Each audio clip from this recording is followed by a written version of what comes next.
स्वागत है मेरे प्यारे मित्रों। तो अभी हम रूल और चेस की कहानी को आगे बढ़ाते हैं और आज का शुरुआत होता है जहां हम देखेंगे रूल और चेस के बीच हदें पार वाली रोमांस हो जाती है और चेस रूल के बिस्तर में होता है और मनी मन रूल के बारे में ही सोच रहा होता है कि चेस जब रूल से मिला तब रूल ने चेस से कहा कि मैं रूल चेस्टर तुम्हारा लवर जिसको तुम भूल चुके हो। फिर चेस सोचता है कि चेस ने सोचा नहीं था कि वो रूल के साथ वो सब भी कर लेगा, पर पता नहीं क्यों कि रूल के साथ वो सब करते हुए चेस को अजीब नहीं लगा। और दूसरी तरफ रूल जो खिड़की के पास खड़ा होकर स्मोक कर रहा होता है, उसके बाद रूल दोबारा स्मोक को अपने हथेली से बुझाने लगता है और ये चेस देख लेता है और रूल के ऊपर चिल्लाने लगता है कि हे पागल लड़के, तुम फिर से ये सब क्या कर रहे हो। और चेस जैसे ही उठने वाला होता है उसके बैक में जोरदार दर्द करता है और दर्द के मारे चेस चिल्लाने लगता है। रूल पूछता है कि चेस क्या तुम्हारे बैक में दर्द हो रहा है। चेस रूल को डांटता हुआ कहता है कि तुम चुप हो जाओ, सारी गलती तुम्हारी है। रूल तब चेस से सॉरी कहने लगता है। रूल कहता है कि मुझे माफ कर दो, मैं खुद के ऊपर काबू नहीं रख पाया। अगर तुम्हें ज्यादा दर्द हो रहा है तो क्या मैं डॉक्टर को बुला दूं? चेस कहता है कि डॉक्टर की कोई जरूरत नहीं है और रूल मुझे तुमसे एक चीज जानना था। फिर चेस पूछता है कि चेस को ऐसा क्यों लग रहा है कि रूल और चेस के बीच वो सब पहली बार नहीं हुआ है, क्या ये बात सच है? तब रूल कहता है कि हाँ बिल्कुल सच है और हम दोनों लवर है तो हमारे बीच वो सब पहली बार नहीं हुआ है, इससे पहले भी हो चुका है। तब चेस पूछता है कि क्या रूल बता सकता है कि उन दोनों के बीच वो सब पहली बार कब हुआ था? तब रूल कहता है कि उन दोनों के बीच वो सब पहली बार तब हुआ था जब वो दोनों ही नाबालिग थे। ये सुनकर तो चेस लाइक व्हाट? चेस कहता है कि उसे विश्वास नहीं हो रहा कि खेलने कूदने की उम्र में उसने अपने हम उम्र के लड़के के साथ वो सब किया। रूल तब अजीब तरीके से हंसता हुआ कहता है कि चेस तुम हमारा पहला बार भी भूल गए। खैर छोड़ो, उस समय भी तुम्हारे लिए हमारा पहला बार जरूरी नहीं था क्योंकि उस समय ये सारी चीजें फैशन में जो था। फिर रूल बताने लगता है कि उन दिनों दो सेम जेंडर के बिजनेसमैन थे और वो दोनों ही एक दूसरे के साथ रिलेशनशिप में थे और किसी तरीके से उन दोनों का ये रिलेशनशिप दुनिया को पता चल जाता है और जब अपर क्लास लोगों को इस बारे में पता चलता है तब उन लोगों के लिए ये सारी चीजें एक मजेदार चर्चा का टॉपिक बन जाता है। फिर रूल कहता है कि अपर क्लास लोगों को तो हमेशा ही नया नया खिलौना चाहिए होता है एक्सपेरिमेंट करने के लिए। और यहाँ से हमें एक फ्लैशबैक दिखाया जाता है जब रूल और चेस टीनेजर थे। तब चेस रूल के पास आकर रूल से कह रहा होता है कि रूल क्या तुमने उन दोनों बिजनेसमैन के बारे में सुना? और चेस ये सारी चीजें बहुत ही एक्साइट होकर और बहुत ही डिटेल तरीके से रूल को बताने लगता है। रूल तब शर्माता हुआ कहता है कि हाँ मैंने सुना है। और यहाँ से हम फ्लैशबैक से बाहर आते हैं। रूल चेस के बैग में गर्म पानी से पट्टी करता हुआ कहने लगता है कि चेस तुम्हारे लिए भी ये सारी चीजें एक मजेदार टॉपिक था जिसको तुम भी एक्सपेरिमेंट करना चाह रहे थे। और यहाँ रूल चेस से शिकायत करता हुआ कहता है कि चेस हमेशा से ही रूल का फर्स्ट टाइम यानी कि पहला बार है, पर रूल को लगता है कि रूल चेस का फर्स्ट टाइम नहीं है। और ये सुनकर चेस को गुस्सा आ जाता है। चेस कहता है कि हाँ मैं तो शुरू से लेकर अंत तक तुम्हारे लिए बस एक विलेन ही तो हूँ। जब जब मैं तुम्हारी मुंह से मेरा बात सुनता हूँ तब तब मुझे ऐसा लगता है कि मैंने तुम्हारे लिए कभी कुछ नहीं किया है, मैं तो बस तुम्हारे कंधों में एक बोझा हूँ। तो फिर तुम मेरा ध्यान क्यों रख रहे हो? क्यों तुम हमेशा मेरे साथ चिपके रहते हो? फिर चेस कहता है कि चेस ने तो अपना सारा प्रॉपर्टी रूल के नाम पर कर दिया है और अगर रूल को चेस का शरीर चाहिए तो वो भी रूल को मिल चुका है, तो अभी रूल को चेस से चाहिए क्या? रूल चेस को जाने क्यों नहीं दे रहा? और अभी ऐसा क्या बाकी रह गया है कि चेस रूल के लिए करे? तब जो रूल होता है वो बहुत ही सीरियस लुक देता हुआ कहता है कि ये कैसा सवाल हुआ, मैं तुमसे प्यार करता हूँ और अगर तुम्हें ये जानना है कि मैं तुमसे प्यार क्यों करता हूँ तो देखो, लोग जब हवा में सांस लेते हैं क्या लोग सोचकर और समझकर सांस लेते हैं? नहीं ना। तो बिल्कुल इस तरीके से ही मैं बिना सोचे समझे ही तुमसे प्यार करता हूँ और तुम क्या मेरे बारे में ऐसा नहीं सोच सकते? चेस तब रूल के गालों को पकड़ता है और उसके होठों में एक हल्का सा किस करता है उसे अच्छा महसूस करवाने के लिए, और रूल भी तब चेस को किस करना शुरू कर देता है।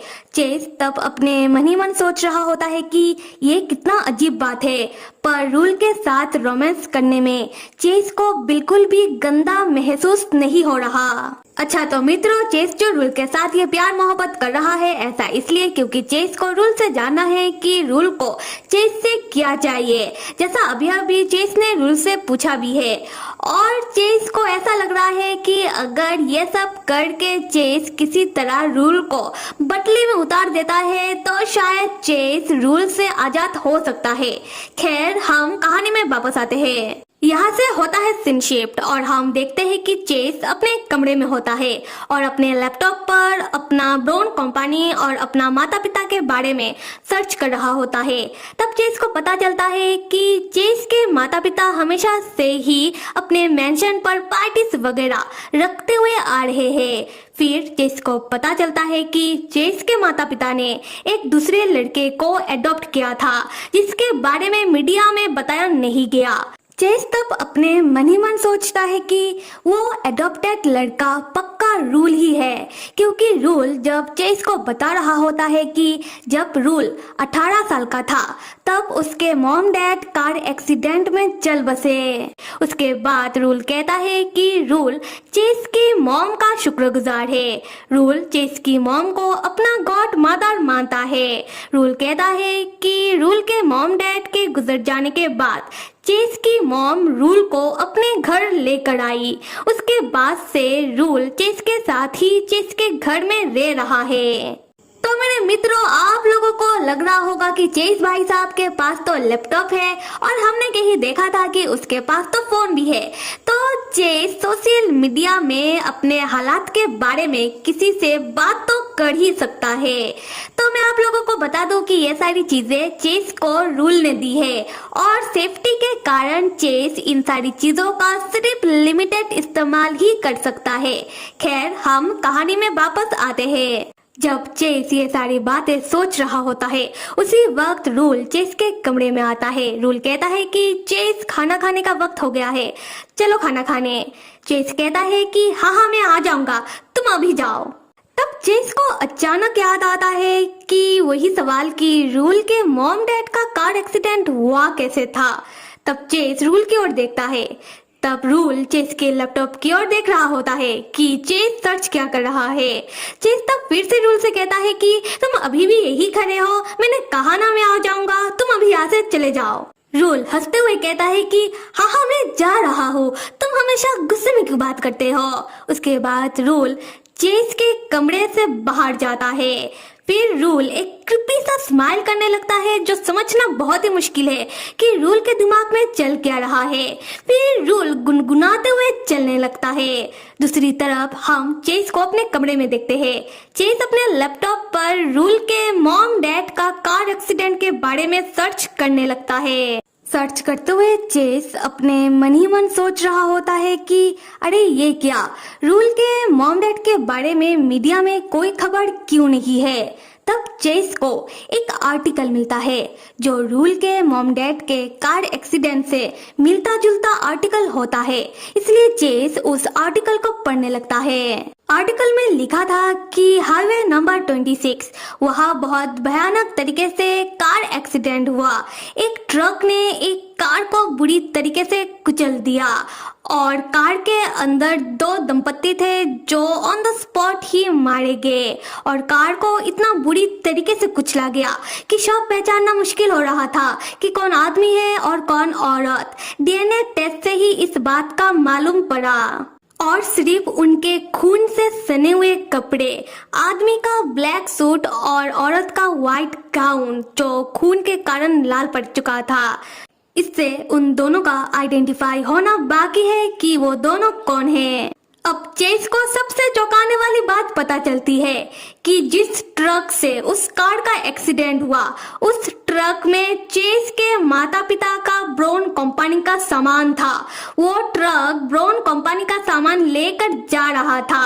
ट्रक ड्राइवर से पूछने पर पता चलता है कि ड्राइवर को नहीं पता कि एक्सीडेंट कैसे हो गया, ये तो बस एक हादसा था। तो यहाँ जो चेस होता है उसे पहले ये लग रहा होता है कि कहीं रूल के मॉम डैड के कार एक्सीडेंट के पीछे किसी तरीके से चेस के ब्राउन परिवार का हाथ तो नहीं, क्योंकि चेस को इस बारे में मीडिया से कुछ पता नहीं चला था।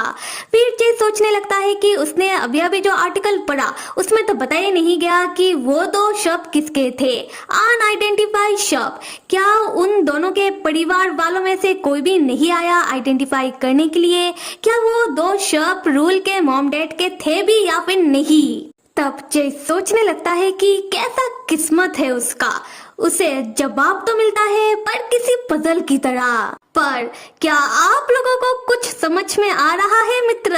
खैर, हम कहानी में वापस आते हैं। हम देखते हैं कि चेस रूल के साथ खाने में बैठता तो है पर वो बार बार वही सारी चीजें सोचे जा रहा था। तब रूल चेस से पूछता है कि चेस, इतने खोए खोए क्यों हो? क्या तुम्हें फिर से खाना पसंद नहीं आया? क्या मैं तुम्हारे लिए कुछ और बनाने के लिए कह दूं? तब चेस को याद आता है मोरिटेट।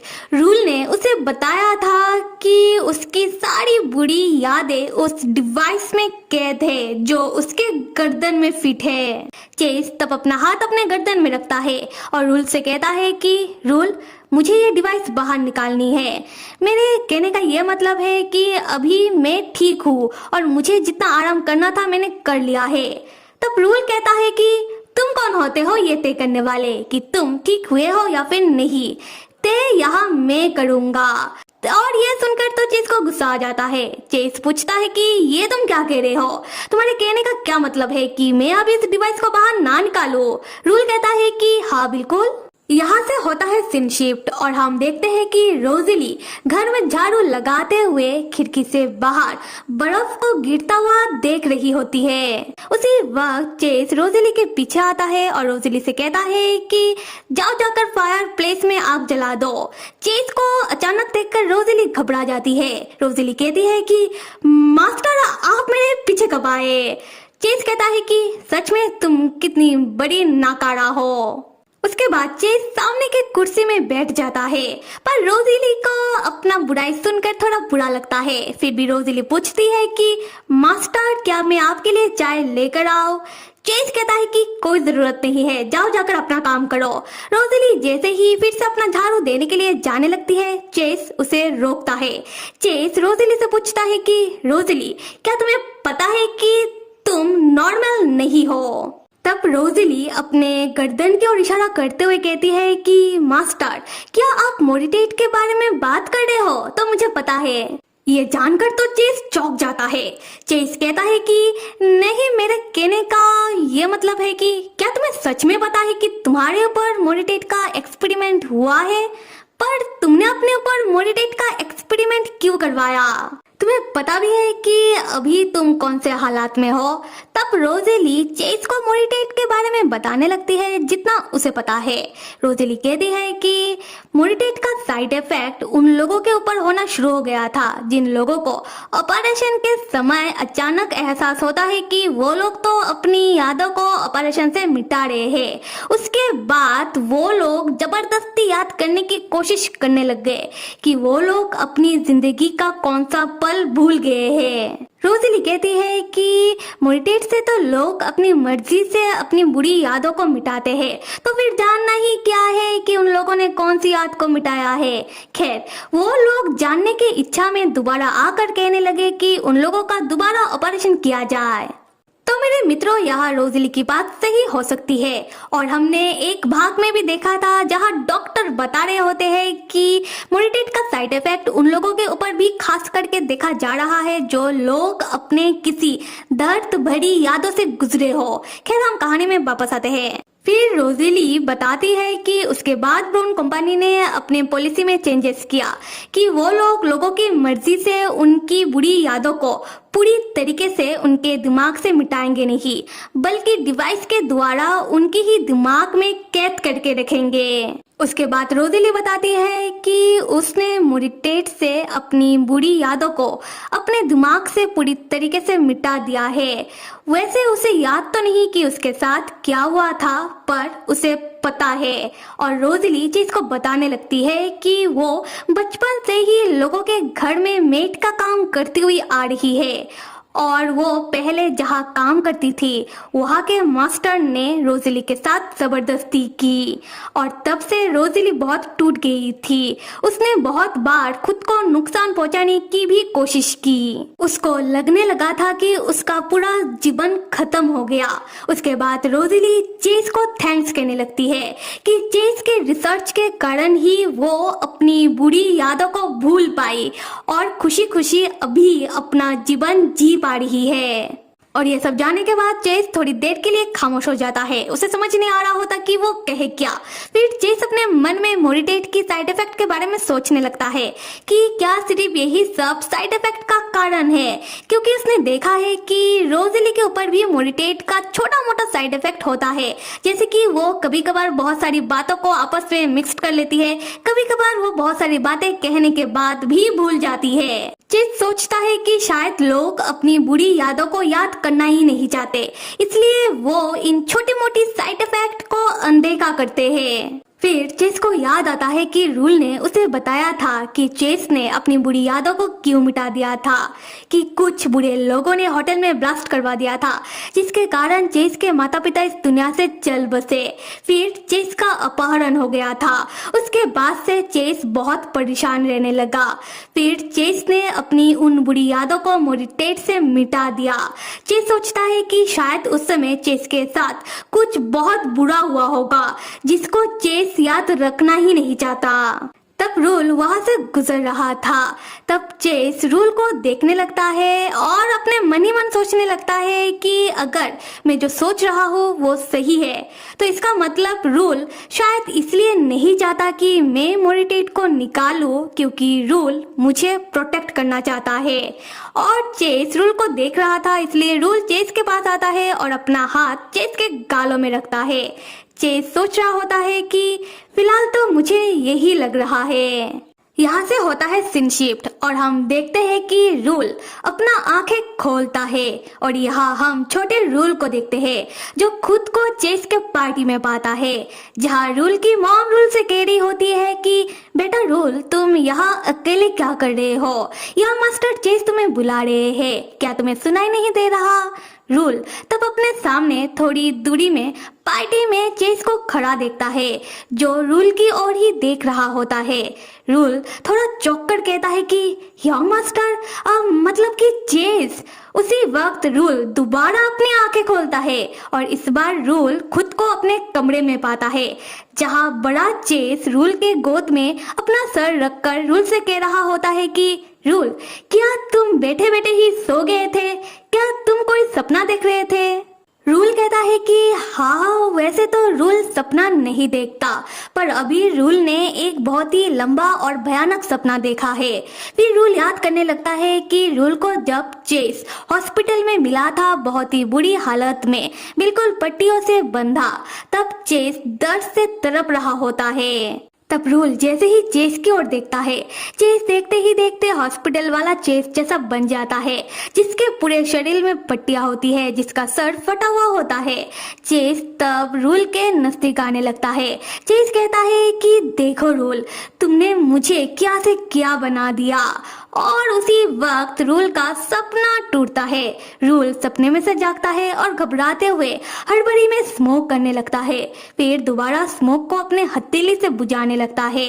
उसके बाद रूल जोर जोर से हंसते हुए कहता है कि सब कुछ हो चुका है, बहुत जल्दी ही ये सब खत्म हो जाएगा। अगले सीन में हम चेस को बैठा हुआ देखते हैं, क्योंकि उसके पास कुछ करने के लिए है नहीं। तब रूल चेस के सामने से गुजर रहा होता है। चेस रूल से पूछने लगता है कि हे रूल, क्या हुआ है तुम्हें? तुम्हारा मुंह का रंग उतर कैसे गया? हाँ। रूल कहता है कि क्या मेरा मुंह? चेस कहता है कि देखो, ऐसे भी बाहर मौसम बिगड़ रहा है, कहीं तुम्हारा तबीयत तो बिगड़ तो नहीं गया?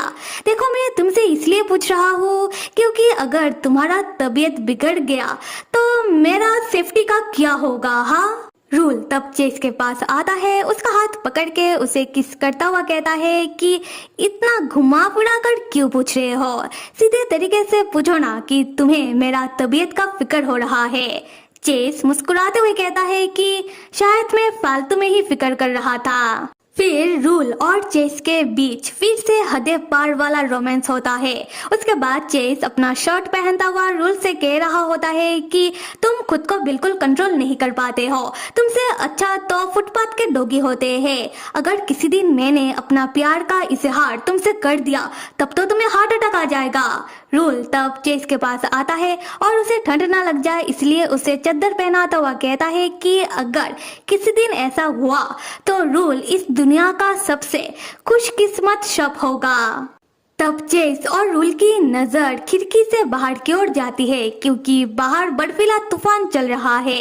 रूल चेस से कहता है कि साल के इस मौसम में मौसम बिगड़ जाते हैं, पर तुम्हें तो याद नहीं होगा चेस।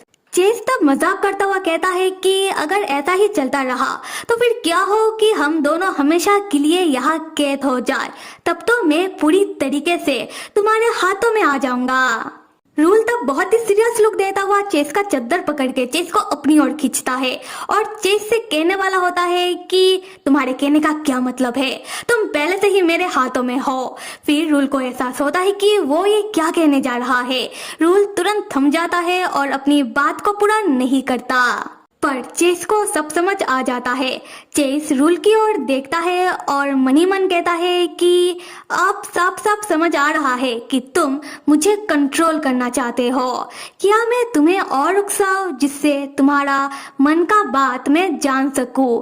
नहीं, फिलहाल मैं तुमसे और प्यार से बात करता हूँ जिससे मैं अपना काम तुमसे निकाल सकूं। दूसरी तरफ रूल जो हिचकिचाते हुए चेस से कह रहा होता है कि चेस, मुझे लगता है कि सच में मेरा तबीयत सही नहीं है, खाने का वक्त हो गया है, चलो चलकर पहले कुछ खा लेते हैं। चेस तब बहुत प्यार से रूल का हाथ पकड़ता है और रूल का हाथ अपने गर्दन में रखता है। फिर चेस प्यार से रूल से कहने लगता है कि रूल, पहले क्या तुम मेरा सवाल का जवाब दोगे? रूल, मेरे गर्दन में जो ये डिवाइस है इसे तुम कब निकाल रहे हो? मुझे ना बहुत डर लग रहा है, अगर क्या हो कि मेरी यादें हमेशा हमेशा के लिए मिट जाए और मुझे मेरी यादें कभी याद ना आए।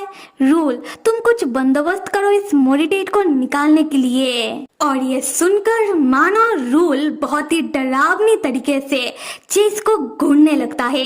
ये देखकर तो चेस भी डर जाता है। रूल तब अपना हाथ चेस के गर्दन से चेस के गले तक लेकर आता है। फिर क्या होता है ये हम आने वाले भाग में देखेंगे। और अगर आप लोगों को मेरा एक्सप्लेनेशन थोड़ा सा भी, इतना सा भी पसंद आ रहा है तो कमेंट में बताओ, वरना मुझे कैसे पता चलेगा। और हाँ, till then stay with me and see you.